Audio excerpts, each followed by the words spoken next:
Hey there, beautiful people, and welcome back to All Things Love. I am your lovely hostess, Miss Sharon. Thank you guys so much for returning to the channel. Please subscribe to the channel, thumbs up this video, and leave me a comment below.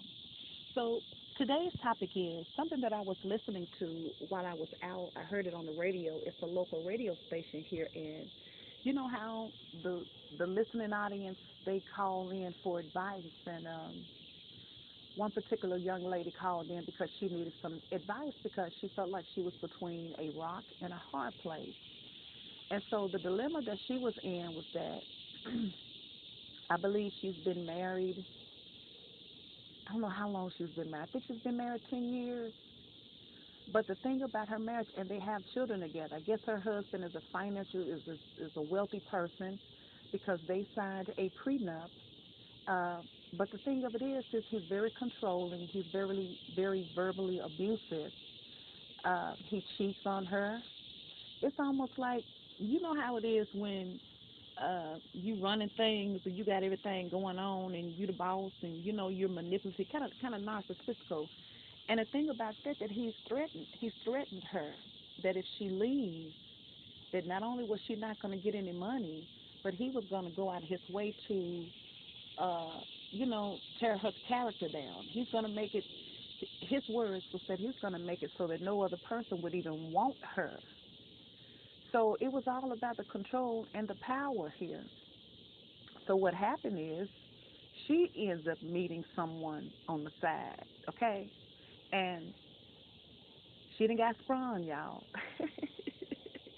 You know, the husband at home probably started taking her for granted because he knew that she needed him. So he stopped respecting her. Probably stopped, just total control. Narcissist. I'm getting narcissist here, but she done stepped out there and found her little side dude on the side, and he's blowing her back out, and she done got sprung, and she's liking it. But the problem is he's not as financially stable as her husband. Now, she did say that he is a very, very good attentive provider and a very good husband, but were a father. She didn't say husband. She said a good provider and a good dad to the children. But when it came to her, it's as if he just wanted to control. It was like he owned her, humiliating her, verbally abusing her. Probably was, but so in other words, she felt like, what should she do? That's the moral of it. She didn't start feeling some type of way about the side guy because he's showing her all this attention. You know, she's really into him physically, but he does not have the money that her husband has. And if she leaves her husband, he said that he's going to destroy her image. So she's asking, what should she do? Now, a lot of people were calling in, and I heard, I mean, it seemed like the majority of the women were telling, their advice is leave because my point is so many times and so many of these relationships are stuck. They're stuck in these relationships because they didn't enter into the relationships with the right motives or the right intentions. And then sometimes you do everything you're supposed to do in the beginning, but sometimes you just actually grow apart. But instead of people physically moving apart, even though emotionally, mentally you may have grown apart, they stay together because they got too much invested and they say it's cheaper to keep her and because they don't want the money to be disturbed. So it's almost like they allow themselves to stay in an unhappy marriage or relationship because they don't want to be poor. They don't want to have to struggle, but they got all the money and provisions in the world, but they're not happy. They're not happy, y'all. These relationships are starting to fall apart because they were not built on a solid foundation anyway. It always looks pretty when you're going to find you a wealthy guy that could have any person he want in the world. And I ain't saying it can't be beautiful because it can be beautiful, but usually when you got that kind of money, you got a lot of power and you're going to have a lot of other people wanting you. And you know what I'm saying? Unless you really know how to be mature, resist every temptation because you just a mark now. Everybody gonna want you, and if you're not strong and if you're not sure that you got what you, because I feel like this.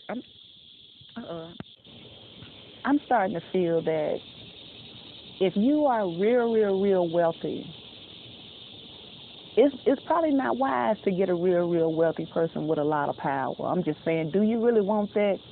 Because you know a lot of that money is gonna bring some problems. I'm telling you, if you got somebody that goddamn wealthy, why would you want them? And they even said that she signed a prenup, but you know they do have children, so she's gonna get some type of provision, but I feel she's gonna end up staying with her husband and keeping that guy on the side. That's what I feel like she's gonna do. But if you are single, ladies, gentlemen, and then the men, let's see, did I have any men in there? I had some men. I don't think the men really commented on it. But you know, the women, they had a lot to say here. You know, the men didn't want to say nothing because they probably was afraid the women was going to come on if they, what can you say?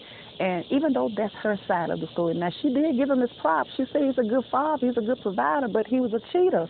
He was very, you know, it's just like a lot of these marriages that you see, they drive the best cars, they got beautiful children, they living good, they posting all these pictures on social media that they just happy and they living their best life, but when the camera go off, it's like hell in a relationship. They cold, or I feel like she probably was in the type of relationship where her husband could do whatever he wanted to do because he knew that he had all the money. If he wanted to jump ship, fly with his other chick, or do whatever, he could do it, and wasn't nothing she could say or do about it because he knew she wasn't going nowhere. And I feel like she married this person for the wrong reasons. I feel like, and that's what's going on. So if you're single now, why, you know, take your time. Me personally, I don't feel like anybody needs to meet a billionaire. If you're going to meet your, and I ain't saying the dude was a billionaire, but let's just hypothetically speaking. And what are the odds? They're going to look at you, but for whatever reason, you end up hooking up with one. Run. You better run, honey. You don't need nobody with that kind of money because somebody got that kind of money. They have way too much power, honey. You come up missing and anything else, they could they could buy off your whole life. I'm just saying, sometimes too much power and too much money, it brings a different type of energy. You know, most people can't handle that type of power here, but she saw it, though.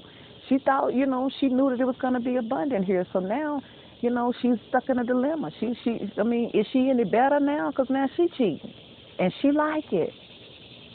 I feel like she's going to stay in that relationship for the benefits, and she's going to keep that young thing on the side. All right, y'all. This is All Things Love. Let me know in the comments what you think below. Should you marry a person for what they have? See, you know that that's what people are marrying each other for. They marry somebody because they got a good job, they got a good career, they're a baller, they're a celebrity.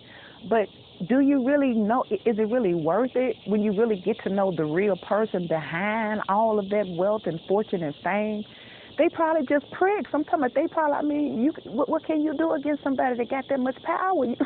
You're just an ant in their powerful kingdom, pretty much, okay? And they could pluck you off like a booger at any time. Who wants that?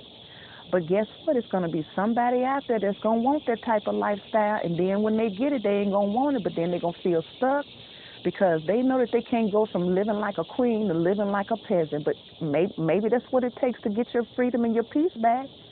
Because remember, you can't buy love. I feel like people are really starting to figure out what it is that really makes them happy.